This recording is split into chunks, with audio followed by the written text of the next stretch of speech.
সেক্টরও যেন ফ্যাসিলিটি স্বজন প্রীতি না হয়, ইনসাফ, ন্যায়, ইনসাফ, বিচার প্রতিষ্ঠিত। আপনারা আমাদের ছাত্র ভাইরা এই তাদের জান দিয়ে স্বৈরাচার সরকারকে ন্যায় ইনসাফ প্রতিষ্ঠিত করার জন্য তাদের জান দিয়েছে, বুকে রক্ত দিয়েছে। এই বুকের রক্ত দেওয়া যদি আপনি এই জুলুম এবং নির্যাতন আবার চালাইবেন, তাহলে মনে করবেন আপনি যখন জালিম হবেন তখন এই দেশ থেকে একদিন না একদিন পতন হইতে হবে।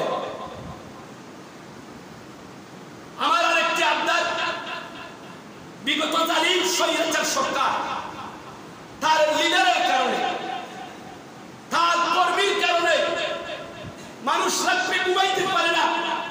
এ ভাই কি ঘটনা করবো, এক ছাত্রলীগের সেক্রেটারির কারণে এলাকার সমস্ত মহিলারা নির্যাতিত, নিপীড়িত, দর্শন করেছে। নাউজুবিল্লাহ করিয়েন না, দর্শন করেছে। দর্শন করার কারণে এই জকিগঞ্জের ভিতরে গ্রাম বলবো না, ওই গ্রামের ইজ্জত যাবে। তার দর্শন করার পরে কথা বলতে বলে পুলিশকে ফান দিব, তারা পাঠাই দিবে। তাহলে আপনারা কি চান সামনের যে দল আছে, যে সমস্ত দল, যে সমস্ত রাজনীতি সংগঠন থাকবে, তাদের লিডার, তাদের নেতা, তাদের এমপি এইরকম জালিম এবং জুলুম স্বৈরাচারী হইতো না সব থাকতো? সব থাকতো। আমার উদ্যত আহ্বান থাকবে যে এই জালিম স্পেসিফিকলি বিগত সরকারের মতো যেন জালিম না হয়, জালিম না হয়। লিডারের উপর কোনো দায়িত্ব নাই, কর্মীর উপর কোনো দায়িত্ব নাই। আমি অমুক সরকারের কর্মীকে ধরে অমুক চাকরি উদ্ধার করবো, দুঃখ হলে সত্য। আমি নিজের পরীক্ষিত পল্লী বিদ্যুৎ আমার সমস্যা হয়েছে, 7 থেকে 9,000 টাকা অতিরিক্ত নিয়েছে।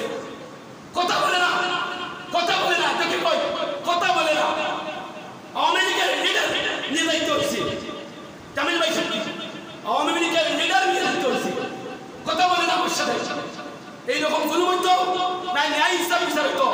সামনের সরকারকে আমি বলবো যে ন্যায় ইনসাফ বিচার করবে প্রত্যেকটা সেক্টর, অফিস, আদালত। আজকে দেখেন জমিনের খাজনা, জমিনের ভূমি 1100 টাকা পায় সরকার, 17,000 টাকা রাখে, 11,000 টাকা রাখে। সরকার পায় 11,000 আর সরকার পায় 1100, তাকে দিতে হয় 11,000, 17,000, 21,000। এইরকম জুলুম যেন না হয় বাংলাদেশ, এইরকম জুলুম যেন না হয়, হয়রানি যেন না হয়। মসজিদ মাদ্রাসার উপর যেন জুলুম, নির্যাতন, নিপীড়ন না। মসজিদে কাজ যেটা, ইমাম সাহেবের কাজ যেটা, সেটা চালাইয়া যাইত। করোনার মতো এইরকম মহামারী আসলে লোকজন মসজিদে আসবে না, মসজিদ থেকে দূরে যাবে। মসজিদে আসলে এইরকম যেন কোনো সরকারে আইন চালনা করে, যত রকম মুসিবত হইবে, তখন আপনারা সরকার প্রধানের দায়িত্ব হলো আপনারা মসজিদে যান, যার ধর্ম অনুযায়ী, যার মহান রব্বুল আলামিনের কাছে প্রার্থনা, সে মসজিদ থেকে সরাই দেয়। এটা জালিম সরকারের